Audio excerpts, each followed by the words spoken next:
Good morning. Welcome to Green World in a Pod. Today we're talking to Harriet Coleman, British herbalist and founder of West Apothecary. Oh my god. Yeah, Apothecary. Based in Cornwall. Mm-hmm. Welcome. Thank you for having me. Thank you for joining this episode and this conversation. Harriet is a friend of mine, but I haven't seen her since she embarked on the herbalist journey. I know, it's been ages. It's been a long time. Yes. But we have a virtual friendship now. Yeah.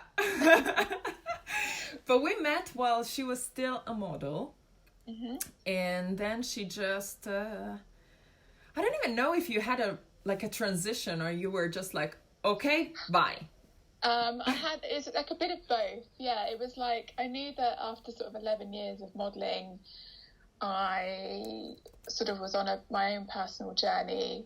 And I knew that I kind of wanted to do something different, like I wanted to embark on something different. And I've always been interested in like herbs and plants. My mum, when I was growing up, it was her go-to.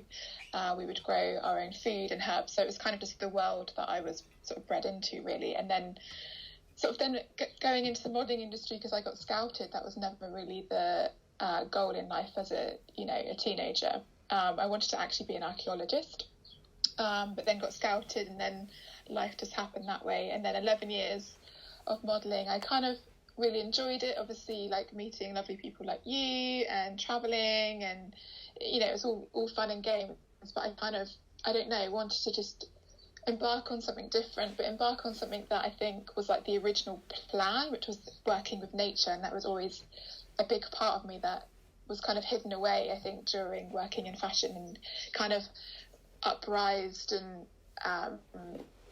something that I wanted to connect with, I think, around probably the last year or two, when I decided that I wanted to leave the modelling industry. So then I kind of was like, when I make a decision, I'm an Aries, so, we're kind of like, right, that's it, packing my bags and, I'm going to move on. So we're pretty fast thinking when it comes to making a decision. We don't really consider much, which can be a good thing. Really admire that, because I'm a Pisces. I'm completely opposite. Then decided to embark on a journey with plants and their healing properties. Is there anything you miss? Pardon? Is there anything you miss about modelling? Yeah, I think a few things. Like, I don't really think about it that much because I feel like a total different person. Like, it's funny, like, with being a herbalist, like, my whole identity has changed. So it's like, when I think about being a model, it's like thinking about a different person. But I miss sort of supporting one another. I think sometimes there are sort of hard times in the modelling industry, and you develop your really sort of close friends in the industry, and you meet sort of best friends for life. I definitely have. And you kind of support each other. It's like, if there is times where it's a bit difficult, you kind of call up your modelling friends because they totally get it, because they're going through a similar experience, or they have been through that similar experience.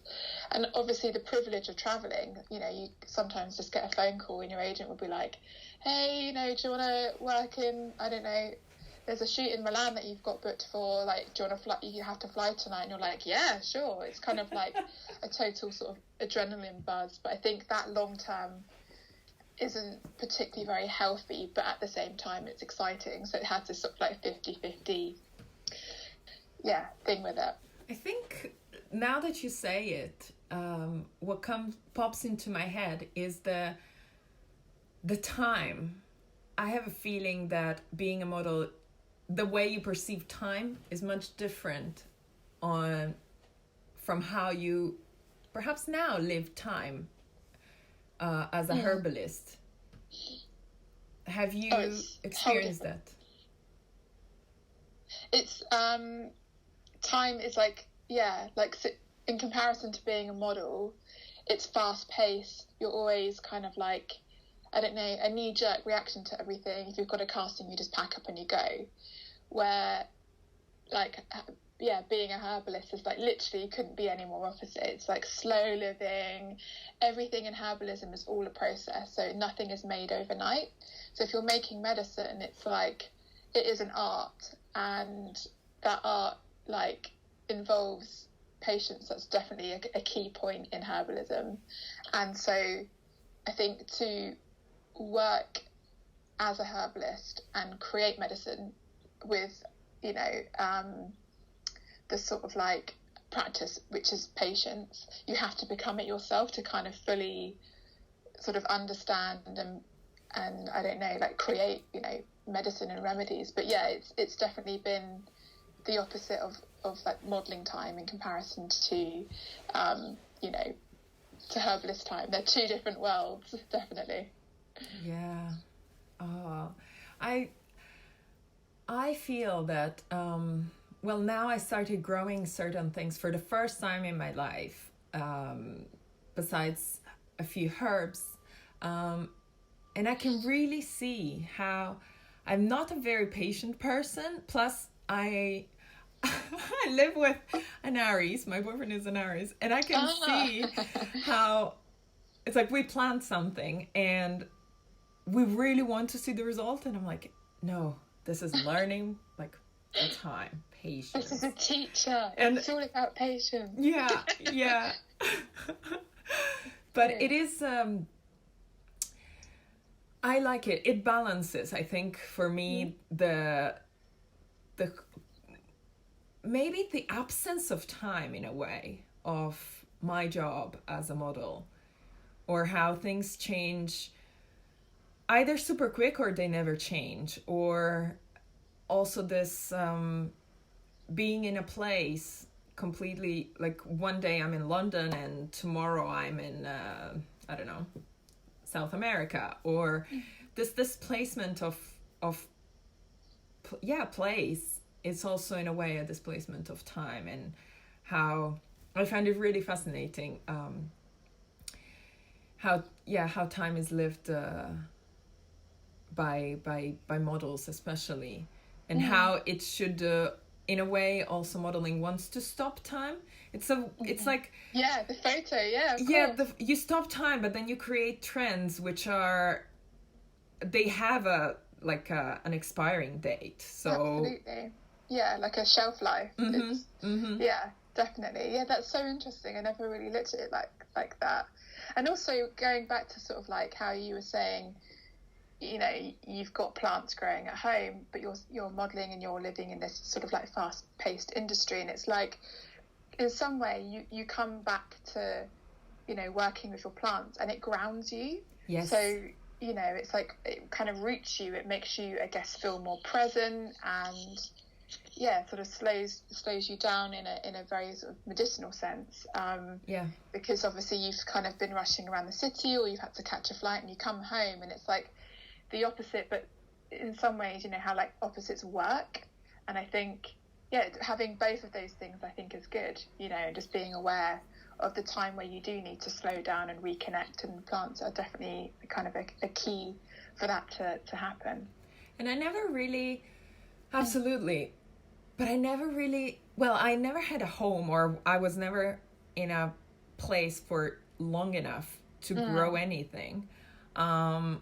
I have a few plants that don't need that much care that could grow. But then my mom would take care of them. So and she's an outstanding gardener. Like you can tell she's a plant person. Like plants love her, and she loves them, and she takes care. And I thought I was just completely incapable of growing anything. Like seriously, it's like, oh my God. And now that I've been actually since the lockdown, I was like, I'm at home, I really gonna, if it dies once, I'm gonna plant again until it grows. Like just never give up. And I can see how, for example, I'm super proud of my basil plant, because basil is one of those plants that even with my mom or wherever, they're super cheap to buy at the supermarket, but they never really last. So I'm like, well, whatever. And I bought one and I replanted it. And then I planted it with one carrot that I was trying to grow.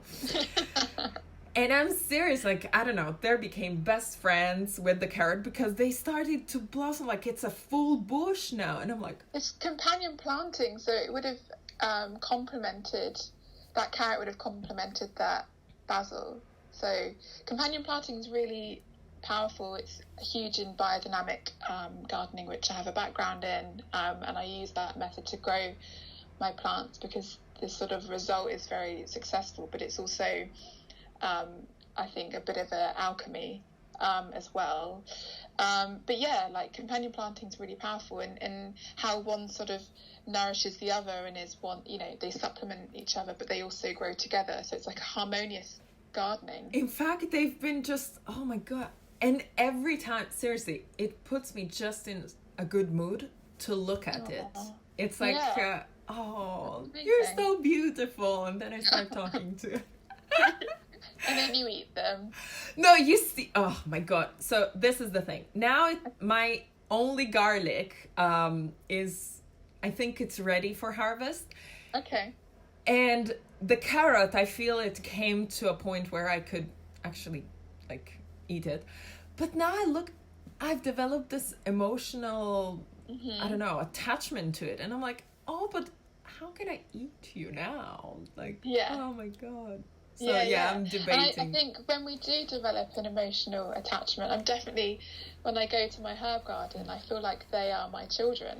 Yeah. I've been growing them for 4 years. I've literally watched them grow up, and they're very different to how they were the first year that I got them or started growing them from seed and stuff. So you do develop this sort of, they call it, in herbalism we call it a relational field. So it's you become it and it becomes you, and that is kind of like the unraveling of separation. So we, you know, as humans, I think I've explained this a lot, you know, obviously in my workshops that you've joined and stuff, but I'm sat next to a plant. I like, you know, do you feel like everything is connected? It has a presence that I have, and, you know, there is no hierarchy. It's like, you know, I'm not more, you know, superior to, you know, the plant. In fact, if we were going to talk about a hierarchy, I'd say this has more importance because, number one, it's been, you know, plants have been around for so much longer than we have.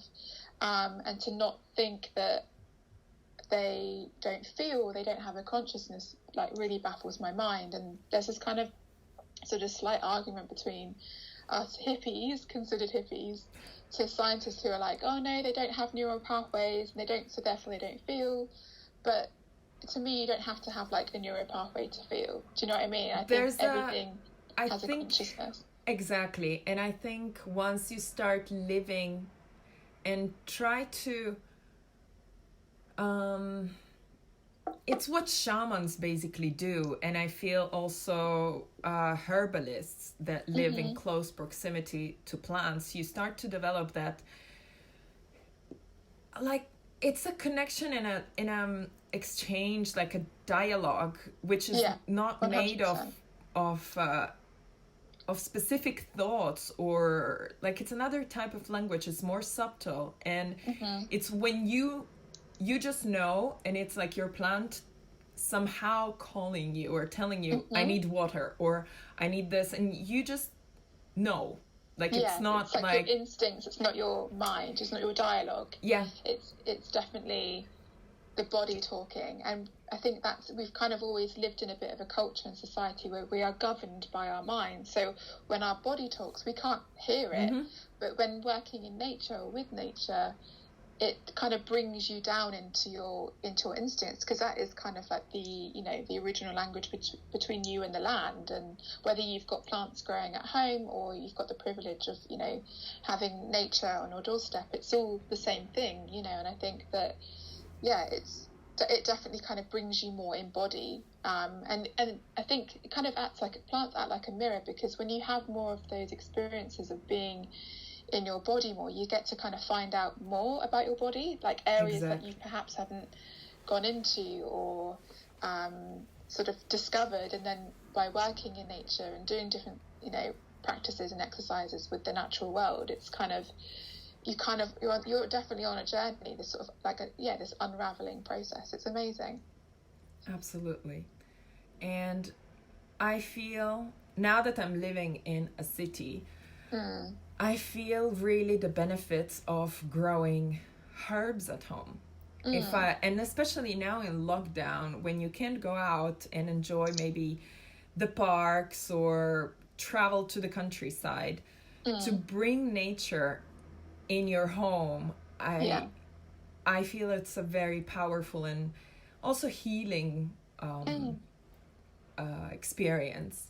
And in fact, I would like to ask you some advice on 3 key plants that I understand based on wherever people live, the plants would vary. But let's say Mediterranean, or I know Cornwall, you said, has different climate. Yeah, we have a microclimate. I think we're the only place in the UK with a microclimate, so things are slightly different down here than they would be perhaps, I don't know, where you are, or even like the north. But yeah, so our kind of summers, I think, are slightly longer, they're slightly hotter, so our plants are more exotic.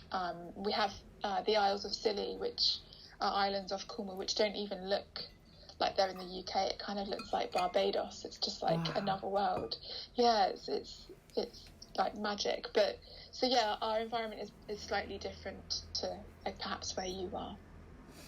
So I do suggest everybody to even do your master classes on herbalism, to learn a bit of the basic and to be more empowered about our own well-being and healing. So perhaps bit by bit switch. I'm not saying don't use the conventional medicine, but perhaps try when one gets period aches, turn to maybe certain plants instead of. Absolutely, yeah, for sure. I mean, like a plant like rosemary is super easy to have growing at home, whether you've got a garden or a window box, or a south-facing window in an apartment. You can have it in a nice, I always suggest like a terracotta pot, because it keeps the moisture so the soil doesn't dry out too much. And I think obviously terracotta is made out of earth, so it's slightly the material is better. I'm always wary about having things in plastic, because they are obviously full of chemicals, and then it's going into the soil, and then could be going into the plant. So terracotta, I always say, is like number one. And it's an evergreen, so it's like a hardy plant. It takes a lot to obviously damage or kill rosemary, but it's just such an amazing go-to. I mean, it's just like limitless with its healing and nourishing properties. So if you've got like a headache, instead of popping a paracetamol, have a rosemary tea. And your brain actually, we consider it as an organ, but it's a muscle. So rosemary is amazing for muscle health. It's rich in magnesium and potassium. So again, if you're physical, if you work out a lot and you get muscle aches, rosemary is a great go-to. Period pains, it's antispasmodic, so it kind of reduces spasms and cramps in the body. So it's just an amazing go-to and easy to grow, whatever your living situation is. And I do believe that herbalism is accessible for everybody. It's just obviously finding little ways of having herbs in your home if you don't have a space to grow them like a garden.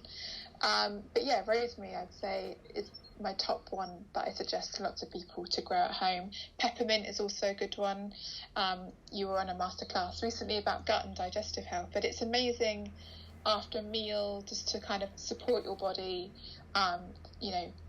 through digestion, but also great gut health. It's a pre and probiotic, and increases microbiome in the body. So peppermint, again, is just, it's one that I definitely have every day. I'm trying to think, I also love the art of preserving. So if you can preserve your plants in several different methods by making an oil infusion, or you just using rosemary and peppermint together, and then infusing it in an oil, and then kind of, you could use that as like a muscle aid and massage your, you know, your calves if they're sore from running or something, or putting it in the bath and having, like, instead of magnesium salts, you could use your infused oil that you've grown and made at home, which is like gorgeous, and then, you know, you're nourishing your body that way. So that, I think, to balance out growing and preserving is like, again, this sort of harmonious art that we can all do at home. But yeah, there's definitely two of my like top herbs that I suggest in the beginning of herbalism if you just want to tap into it. Obviously, I don't suggest throwing yourself in the deep end, because it doesn't work like that. It's a relationship, you know, a bond between you and sort of like the plant kingdom, and you have to start slow. And, you know, and even as a herbalist who's been doing it for 4 years, you know, my teacher has always said, you will always be an apprentice. You know, even her, who's had over 40 years of experience, is always nature's apprentice. It never stops. We're always the student, so we're never really the teacher. Yeah, I like how you said also in your, it really struck me when you said in your last masterclass that I attended that I am my own healer, you're not the healer. No. We're not healers. Yeah, I think there's been this sort of like misconception in the sort of alternative. I don't kind of like to use that word, but because there's nothing alternative about herbalism. It's the original medicine, and modern day medicine comes from plants. It's obviously just been tampered, and so yeah, it's I think it's definitely a misconception when you decide to work with a herbalist, or, you know, a homeopath or a nutritionist, or any people that kind of are similar to us herbalists who work in the same field. It's you making that decision to work with that person, and you've decided to entrust that, you know, be entrusting in that person to help you. But you, by making the decision that you want to work with that person, there's already the healing that's been put in process.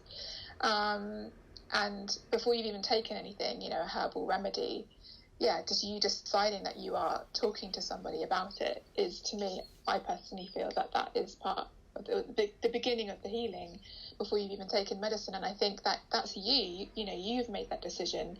Us herbalists have not gone to you.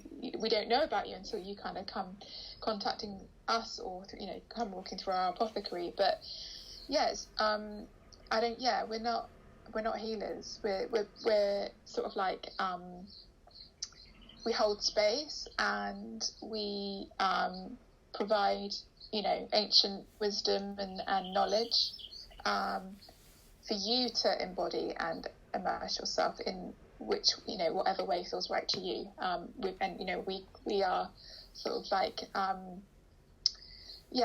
we sort of guide you along the way, but it's, you know, essentially you that's making the decisions and opening yourself up to the healing, not us. So yeah, for me it is it was completely new to hear that, also because I've heard so many or read books about healers or shamans who are healers, and so yeah, I thought, still calling these people healers, I don't think there's nothing wrong, but it just, what you said, it's like a switch of consciousness completely to realize that I am. And it reminds me of something my mom told me a couple weeks ago or a month ago. So she had for some reason very severe back pain. Like certain days she could not even walk. So at a certain point, lockdown happened. I think they found something, I don't know. Nothing too bad, but maybe she would have had an operation, or I don't know. Lockdown happened. She decided she was gonna stretch every day. So she went into my room, which actually, my room at my parents' house, it's super, like, it has herbs, it has I don't know, like horns, it has like all different, like I made it in such a way, like a kind of healing studio kind of, from when I'm there. And there's a yoga mat. So she started maybe like 10 minutes every day. She had no inspiration about like how to move everything. Anyway, after a month, she calls me. She's like, Tanya, it's amazing. I do now yoga every day. And she doesn't follow any class, like online class. But just, she's like, after weeks, I just know, like, it's like my body just woke up, knows what to do, how to move. She does it for even up to an hour. Her back is just completely flexible, no pain at all. And she was like, now I understand when they say you can heal yourself. Yeah, 100%. Yeah. So it's amazing. Wow, good for her. Yeah, and I was like, wow, that is super inspiring. I'm like, maybe I should just start. And she actually inspired me to really take care of my body and myself. And because sitting at home and like not going out much, I was starting to have, my knees were hurting and all of that. I was being too stiff. So now I exercise every day for half an hour. And again, like my pain is gone. And it's really a choice. It's absolutely. It all starts, I think, by making that decision. And I think, you know, especially with a practice like yoga, like once you start and you're doing it every day and you see these amazing positive results, it's like you can't just go back to not doing anything anymore. You know, it like becomes your life, and you know how sort of the importance in it. So I think, I mean, I try to do yoga 3 to 4 times a week, and I haven't done yoga in 2 days, and I can definitely feel a massive difference that I haven't just sort of stretched the body. And I think, you know, there's something about stretching. I think we hold so much tension and energy in our muscles, and things like undealt you know, stress and anxiety and just like general things, and then by stretching it really does like release that, you know, the energy and puts you back into like a rhythm again, and there's flow, like there's movement, and so therefore you don't feel pain. There is no sort of blockage, you know, it's an energetic blockage. And I think it's, you know, it's so important to stretch and move the body, even like you say, even if it's 30 minutes in the day, it can just do such a big difference. And sometimes when I feel like after half an hour, I'm like, oh, I'll do something more for another half an hour. So it's I can feel for the first time in my life that I had not, it's not because I had to, it's not because I don't know, to exercise to look good and stuff, but it was really a choice of, I cannot have this pain, like this is really not good for, like, not respectful for my body. Yeah, that's right. If I know that there is something I can do to feel good. Yeah. So. Yeah, that's cool. Complete shift. And I didn't know I would be able to follow through, like do every day, but just to come back to each day as a completely new day, not really thinking too much about tomorrow. Like tomorrow, I'll see tomorrow. Yeah, and it kind of, I think, like how you were saying about sort of tomorrow, I think exercise or any sort of physical practice, it does make you feel more present. It's like, no, I'm doing this today, I'm doing it now, like, and then when you're doing it, you're sort of in the moment with your body, you know, and you're not thinking about your list of what you've got to do tomorrow and sort of debating, oh, do I have enough time to do that? It's like, no, you're doing it, and you're doing it now, and that's all that matters, because we only have now. So I think if we can make now the best way we can by doing, you know, nourishing exercises and feeding our bodies with, you know, herbs and great food and so forth, then it's like super, super good for you, mind, body and soul. So I want to wrap this wonderful conversation, otherwise I can go for hours. So you are writing a book. Yes. I cannot wait. Yes. Any news, I don't know, for when is Okay, due, so writing a book is an interesting one. I think it's a very, very personal experience in the sense that, this like I'm writing a book about herbal medicine, and there's lots of like advice and tips of making your own remedies at home and growing certain plants at home. How we were talking about having rosemary and peppermint and so forth in your kitchen window, but creating a medicine garden, all of those things are going to be featured in it.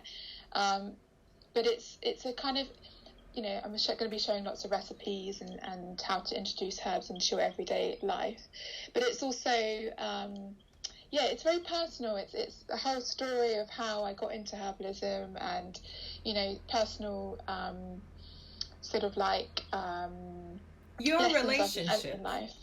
Basically, your relationship with earth and herbs and... Yeah, totally. From like childhood to,